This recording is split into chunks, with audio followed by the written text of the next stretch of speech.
Hormuz జలసంధి కోసం global maritime security ఇనిషియేటివ్ను ఏ రెండు దేశాలు ప్రారంభించాయి?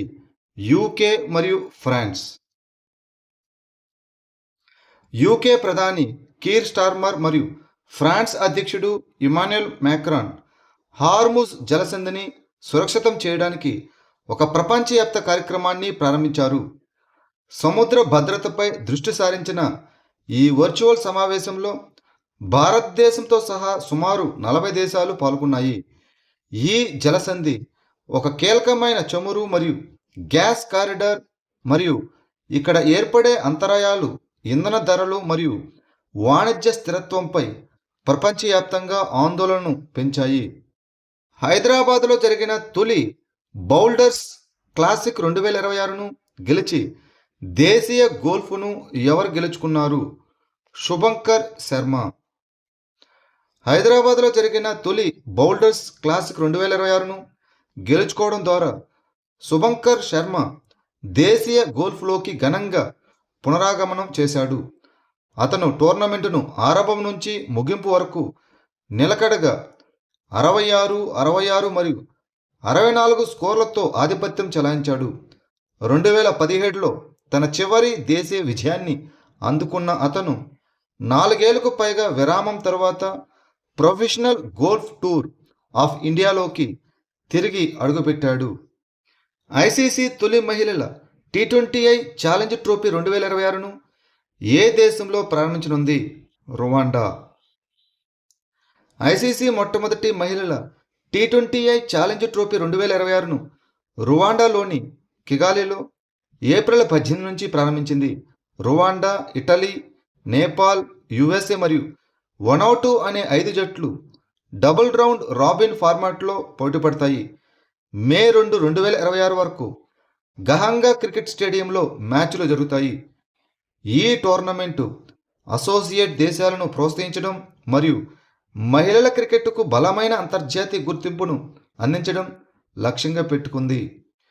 ఏప్రిల్ 2026లో దాదాపు 20 లక్షల మంది ప్రభుత్వ పాఠశాల విద్యార్థుల కోసం ఏ రాష్ట్ర ప్రభుత్వం ఒక ప్రధాన అక్షరాస్యత కార్యక్రమాన్ని ప్రారంభించింది?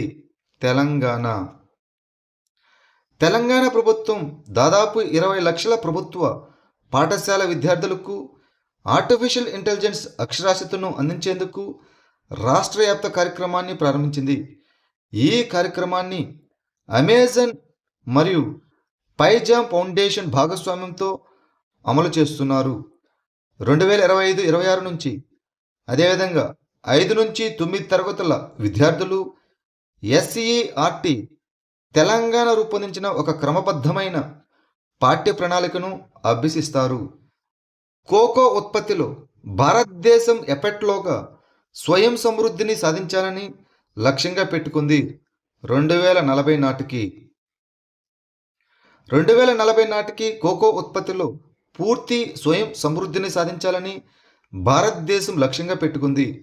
భారతదేశాన్ని ప్రపంచవ్యాప్తంగా పోటీ పడగల కోకో ఆర్థిక వ్యవస్థగా మరియు నికర ఎగుమతిదారుగా మార్చే లక్ష్యంతో గ్రాంట్ థోర్న్టన్ భారత్, ఫిక్కీ సహకారంతో అభివృద్ధి చేసి ఏప్రిల్ 2026లో విడుదల చేసిన ఒక సమగ్ర దీర్ఘకాలిక రోడ్ మ్యాప్లో ఈ లక్ష్యం ఒక భాగం.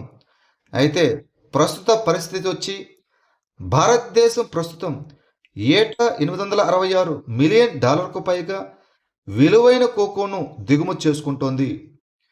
స్టార్టప్ ఇండియా ఇనిషియేటివ్ కింద మార్చి 2026 నాటికి ఏ రాష్ట్రంలో అత్యధిక సంఖ్యలో గుర్తింపు పొందిన స్టార్టప్లు ఉన్నాయి? మహారాష్ట్ర. స్టార్టప్ ఇండియా ఇనిషియేటివ్ కింద 2025-26 ఆర్థిక సంవత్సరంలో 55,200 కంటే ఎక్కువ స్టార్టప్లు గుర్తించబడ్డాయి. ఇది ఒకే సంవత్సరంలో అత్యధికం.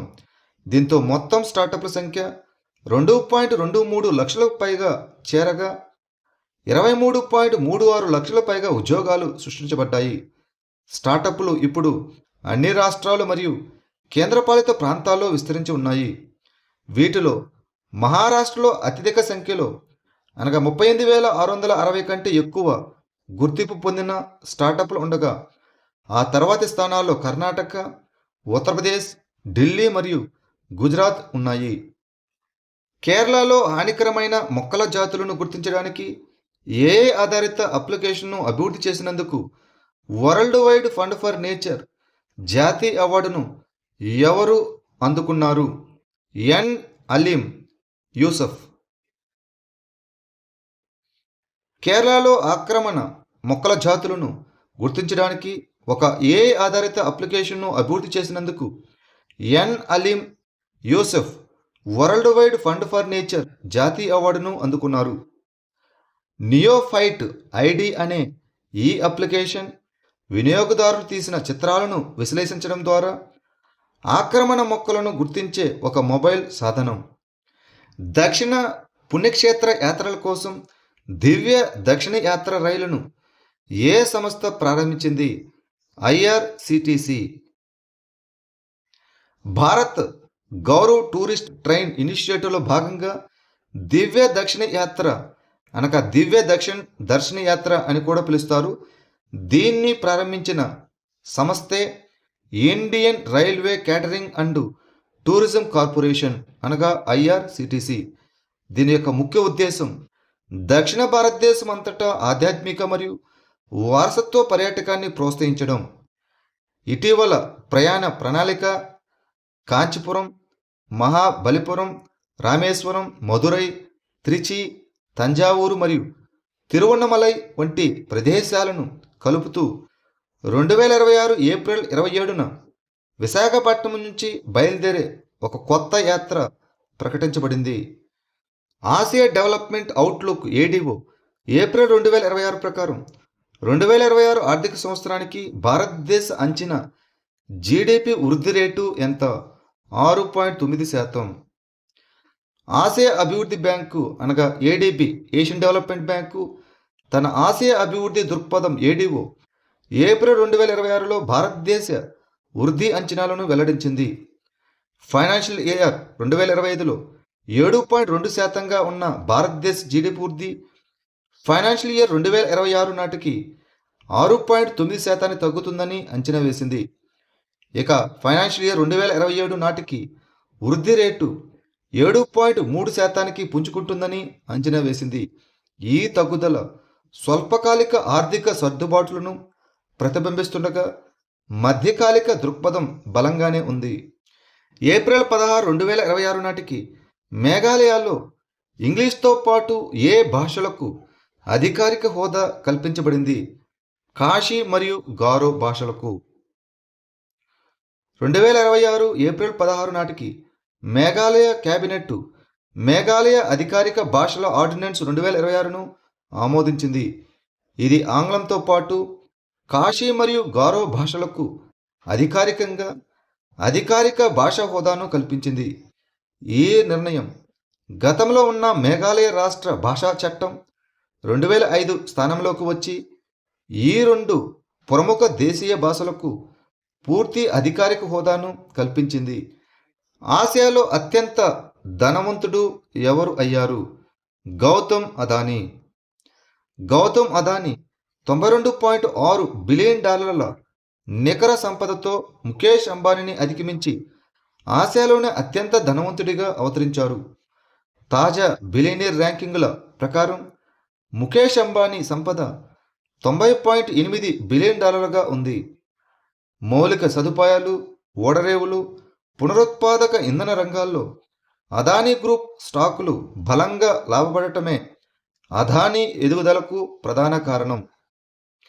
మాంటే కార్లో మాస్టర్స్ 2020 టైటిల్ను ఏ టెన్నిస్ ఆటగాడు గెలుచుకున్నాడు? జానిక్ సిన్నర్, ఇటాలియన్ ఆటగాడు.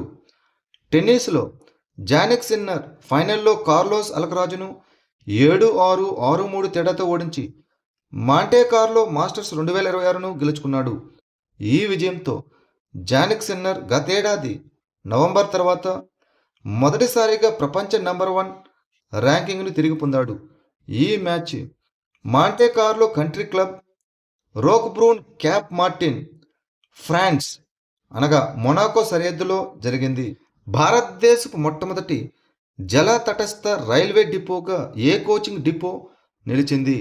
అహ్మదాబాదులోని కంకరయ్య కోచింగ్ డిపో.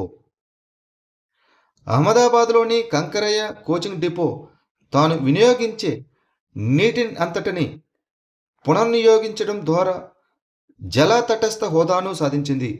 ఇది ప్రతిరోజు దాదాపు 1.60 లక్షల లీటర్ల నీటిని, అనగా సంవత్సరానికి సుమారు 5.84 కోట్ల లీటర్లు ఆదా చేస్తుంది. ఈ వ్యవస్థలో ఫైటో రెమిడియేషన్ను ఉపయోగిస్తారు. దీనిలో కోచులను కడగటం మరియు నిర్వహణ నుంచి వెలువడే వ్యర్థ జలాలను మొక్కలు సహజంగా శుద్ధి చేస్తాయి. బహుళ దశల శుద్ధి, అనగా చిత్తడి నేలలు, వడపోత, యువి సురక్షితమైన పునర్నియోగాన్ని నిర్ధారిస్తూ సుస్థిరతను మరియు ఖర్చు ఆదాను ప్రోత్సహిస్తుంది. ప్రముఖ ప్రదేశాల్లో యోగా అనే కార్యక్రమం ఏ ఈవెంట్కు సంబంధించినది? అంతర్జాతీయ యోగా దినోత్సవం, ఇంటర్నేషనల్ డే ఆఫ్ యోగా. ప్రముఖ ప్రదేశాల్లో యోగా కార్యక్రమం అనేది అంతర్జాతీయ యోగా దినోత్సవం, అనగా జూన్ 21 సందర్భంగా భారత ప్రభుత్వం చేపట్టిన ఒక ప్రధాన ప్రచారం. ఇది శారీరక, మానసిక ఆరోగ్యాన్ని సాంస్కృతిక వారసత్వంతో మేళవిస్తుంది. భారతదేశం చేసిన ప్రతిపాదన మేరకు ఐక్యరాజ్య సమితి 2014లో జూన్ 21ని అంతర్జాతీయ యోగా దినోత్సవంగా ప్రకటించింది. ఆయుష్ మంత్రిత్వ శాఖ ఆధ్వర్యంలో 2015లో మొదటి వేడుక జరిగింది. స్టాక్హోమ్ అంతర్జాతీయ శాంతి పరిశోధన సంస్థ, అనగా సిప్రి ప్రకారం ప్రస్తుతం ప్రపంచంలో అతిపెద్ద ఆయుధ దిగుమతిదారు దేశం ఏది? ఉక్రెయిన్. స్టాక్హోమ్ అంతర్జాతీయ శాంతి పరిశోధన సంస్థ సిప్రి యొక్క తాజా సమాచారం ప్రకారం ఉక్రెయిన్ ప్రస్తుతం ప్రపంచంలోనే అతిపెద్ద ఆయుధ దిగుమతిదారుగా ఉంది. ప్రపంచవ్యాప్తంగా జరిగిన మొత్తం ఆయుధ బదిలీల్లో ఉక్రెయిన్ వాటా 9.7% ఉంది.